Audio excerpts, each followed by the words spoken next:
पौराणिक कथा के अनुसार प्राचीन काल में एक बार महर्षि पराशर के पिता शक्ति एकायन मार्ग द्वारा पूर्व दिशा से आ रहे थे। दूसरी ओर से राजा कलमासपाद आ रहे थे। जिस मार्ग से वह आ रहे थे वह रास्ता इतना सकरा था कि एक ही व्यक्ति उससे निकल सकता था, अर्थात एक का वहां से हट जाना आवश्यक था। परंतु राजा कलमासपाद को राजदंड का अधिक अहंकार था, तो उधर ऋषि पराशर के पिता शक्ति मुनि को अपने ऋषि होने का अहंकार था। शास्त्रों से जुड़ी प्रचलित मान्यताओं की माने तो ऋषि सदैव राजा से बड़ा ही होता है। ऐसे में राजा का धर्म था कि वह हट जाता, परंतु राजा ने हटने की बजाय ऋषि पर कोड़े बरसवा दिए। राजा का यह कर्म राक्षसों जैसा था, अतः शक्ति मुनि ने राजा को राक्षस होने का श्राप दे दिया। ऋषि के श्राप के कारण राजा कलमासपाद राक्षस हो गए, जिसके बाद राक्षस बने राजा ने अपना सबसे पहला ग्रास ऋषि पराशर के पिता शक्ति मुनि को ही बनाया, जिससे ऋषि शक्ति मुनि की जीवन लीला समाप्त हो गई। महर्षि पराशर शक्ति मुनि के पुत्र एवं ब्रह्म ऋषि वशिष्ठ के पौत्र थे। उनकी माता का नाम अर्धशयंती था, जो कि उद्धत्य मुनि की पुत्री थी। महर्षि पराशर का जन्म अपने पिता शक्ति की मृत्यु के पश्चात हुआ था, किंतु गर्भावस्था में ही उन्होंने पिता द्वारा कही गई वेद ऋचाएं कंठस्थ कर ली थी। महर्षि पराशर ने आगे की शिक्षा अपने पितामह महर्षि वशिष्ठ के पास रहकर पूरी की। वे वशिष्ठ जी को ही अपना पिता समझते थे। एक बार महर्षि पराशर जी की माताजी ने महर्षि पराशर से कहा कि हे पुत्र, तुम जिसे पिता समझते हो वो तुम्हारे पितामह हैं। महर्षि पराशर जी के पूछने पर महर्षि पराशर जी की माता ने समस्त जानकारी उन्हें इस प्रकार बताई कि तुम्हारे पिता को राक्षस ने तुम्हारे जन्म से पहले ही मार डाला था। पिता की मृत्यु का ज्ञान होने पर महर्षि पराशर का क्रोधित होना स्वाभाविक था। उन्होंने सोचा कि उनके पिता एवं पितामह के यशस्वी एवं ज्ञानी होने के कारण देवता उनका सम्मान करते हैं और उनका भक्षण एक राक्षस करे, यह सहन नहीं हो सकता। ऐसा विचार करके महर्षि पराशर ने एक यज्ञ का आयोजन किया कि मैं अपने पिता का वैर का बदला लूंगा और पृथ्वी से मानव एवं दानव दोनों कुलों का नाश कर दूंगा। ब्रह्म ऋषि के समझाने पर ऋषि का धर्म रक्षा करना है, महर्षि पराशर जी ने मानव जाति को तो क्षमा कर दिया, किंतु राक्षसों के विनाश के लिए यज्ञ आरंभ कर दिया। यज्ञ द्वारा राक्षस कुलों का सर्वनाश होते देख पुलस्त्य मुनि ने अनुनय विनय की, आप यह यज्ञ ना करें। महर्षि पराशर पुलस्त्य मुनि का बड़ा आदर करते थे, अतः उनके वचनों का आदर करते हुए यज्ञ का विचार त्याग दिया। कौरवों और पांडवों के बीच हुए युद्ध के लिए अक्सर लोग दुर्योधन और कौरवों के मामा शकुनी को जिम्मेदार मानते हैं, लेकिन ऐसा नहीं है। अगर आप महाभारत की कथा पर गौर करेंगे तो आप पाएंगे कि इस युद्ध का बीज बहुत पहले ही बो दिया गया था। अगर सत्यवती और ऋषि पराशर के बीच प्रेम न हुआ होता तो शायद ही महाभारत होता। कथा के अनुसार द्वापर युग में पराशर नाम के एक ऋषि हुआ करते थे। वो बहुत विद्वान और योग सिद्ध संपन्न प्रसिद्ध ऋषि थे। कहा जाता है कि ऋषि पराशर एक दिन यमुना पार करने के लिए नाव पर सवार हुए। भाग्यवश उस दिन वह नाव मछुआरे धीवर की जगह उसकी पुत्री सत्यवती चला रही थी। निषाद पुत्री सत्यवती देखने में बहुत ही सुंदर थी। ऋषि पराशर उसके रूप और यौवन को देखकर उस पर मोहित हो गए। उन्होंने निषाद कन्या सत्यवती से प्रेम करने की इच्छा जताई, लेकिन सत्यवती ने मना कर दिया और कहा कि यह तो धर्म के विरुद्ध है। विवाह से पहले मैं ऐसा अनैतिक काम नहीं करूंगी। पराशर ऋषि नहीं माने और उससे बार बार प्रेम करने का निवेदन करने लगे। अंत में सत्यवती ऋषि पराशर से संबंध बनाने को तैयार हुई। सत्यवती ने ऋषि के सामने 3 शर्तें रखी। पहली यह कि उन्हें ऐसा करते हुए कोई नहीं देखे।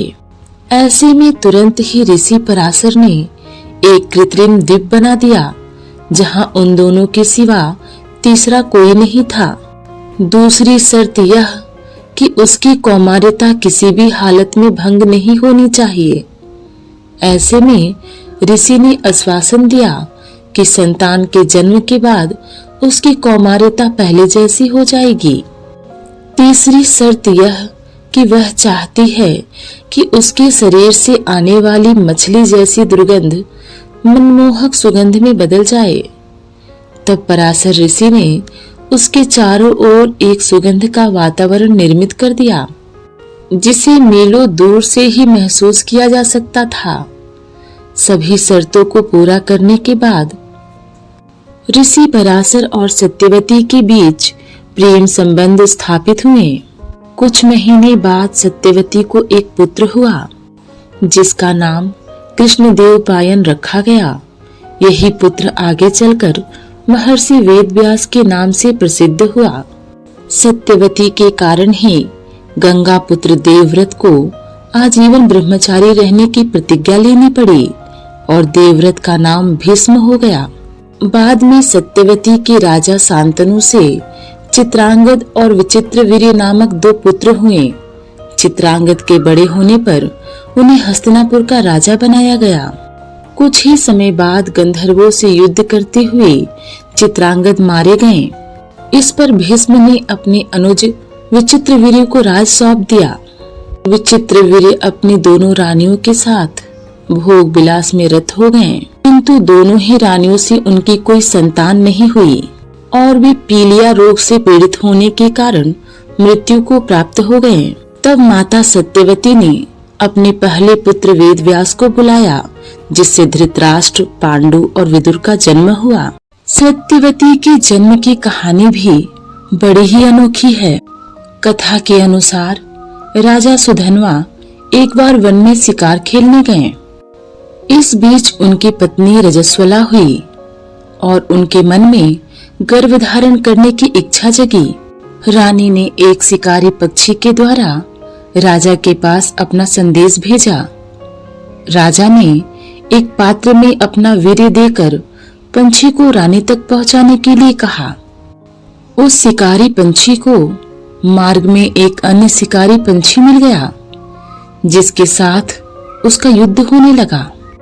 इसी क्रम में वीर्य का पात्र छूटकर यमुना नदी में गिर गया।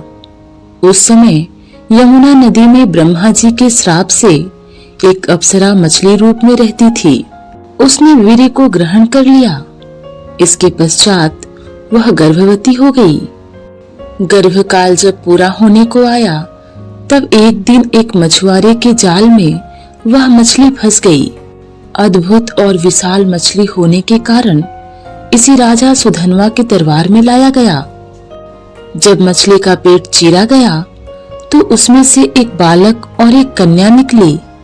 राजा सुधन्वा ने बालक को अपने पास रख लिया, लेकिन कन्या के शरीर से मछली की गंध आ रही थी, इसलिए उसे मछुआरे को दे दिया गया और यह मत्स्यगंधा कहलाई। मत्स्यगंधा जैसे जैसे बड़ी होती गई उसका रूप यौवन निखरता चला गया। मछुआरे पिता ने मत्स्यगंधा को यात्रियों को नाव से यमुना पार कराने के काम पर लगा दिया। एक दिन ऋषि पराशर भी मत्स्यगंधा की नाव में बैठे और मत्स्यगंधा को देखकर मोहित हो गए। ऋषि पराशर ने मत्स्यगंधा से निवेदन किया और कहा, मैं तुमसे एक पुत्र उत्पन्न करना चाहता हूँ। मत्स्यगंधा ने कहा कि आप ऋषि हैं और मैं मछुआरे की बेटी, ऐसे में हमारा मिलन कैसे संभव है। मत्स्यगंधा ने अपना कौमार्य भंग होने की बात भी ऋषि से कही। ऋषि ने मत्स्यगंधा से कहा कि संतान उत्पन्न करने के बाद भी तुम कुमारी रहोगी, इसकी चिंता मत करो। इसके बाद ऋषि पराशर ने अपने तपोबल से घना कोहरा फैला दिया और मत्स्यगंधा के साथ इनका मिलन हुआ। इससे महर्षि व्यास का जन्म हुआ। महर्षि ने मत्स्यगंधा को आशीर्वाद दिया कि तुम्हारे शरीर से अब मछली की दुर्गंध नहीं आएगी, बल्कि अब तुम्हारे अंगों से उत्तम सुगंध निकलेगी। इसके बाद से मत्स्यगंधा सत्यवती और गंधा के नाम से जानी गई। पराशर ऋषि ने अनेक ग्रंथों की रचना की, जिसमें से ज्योतिष के ऊपर लिखे गए उनके ग्रंथ बहुत ही महत्वपूर्ण रहे। उन्होंने फलित ज्योतिष सिद्धांतों का प्रतिपादन किया। कहा जाता है कि कलयुग में पराशर के समान कोई ज्योतिष शास्त्री नहीं हुए। इसी संदर्भ में एक प्राचीन कथा प्रचलित है कि एक बार महर्षि मैत्रेय ने आचार्य पराशर से विनती की कि उन्हें ज्योतिष के 3 अंगों के बारे में ज्ञान प्रदान करें। इसमें होरा, गणित और संहिता 3 अंग हुए, जिसमें होरा सबसे अधिक महत्वपूर्ण है। होरा शास्त्र की रचना महर्षि पराशर के द्वारा हुई। ऋषि पराशर जी प्राचीन भारतीय ऋषि मुनि परंपरा की श्रेणी में एक महान ऋषि के रूप में सामने आते हैं। प्रमुख योग सिद्धियों के द्वारा तथा अनेक महान शक्तियों को प्राप्त करने वाले ऋषि पराशर महान तप और साधना भक्ति द्वारा जीवन के पथ प्रदर्शक के रूप में सामने आते हैं। इनका पालन पोषण एवं शिक्षा इनके पितामह महर्षि वशिष्ठ के सानिध्य में हुई। महर्षि पराशर के बारे में ऐतिहासिक संदर्भों में कहें तो वे महर्षि वशिष्ठ के पौत्र थे। महाभारत ग्रंथ को इतिहासकार अपनी काल गणना के अनुसार ईसा से कम 5000 साल पुराना बताते हैं। यहाँ पराशर सरसैया पर पड़े भीष्म से मिलने गए थे।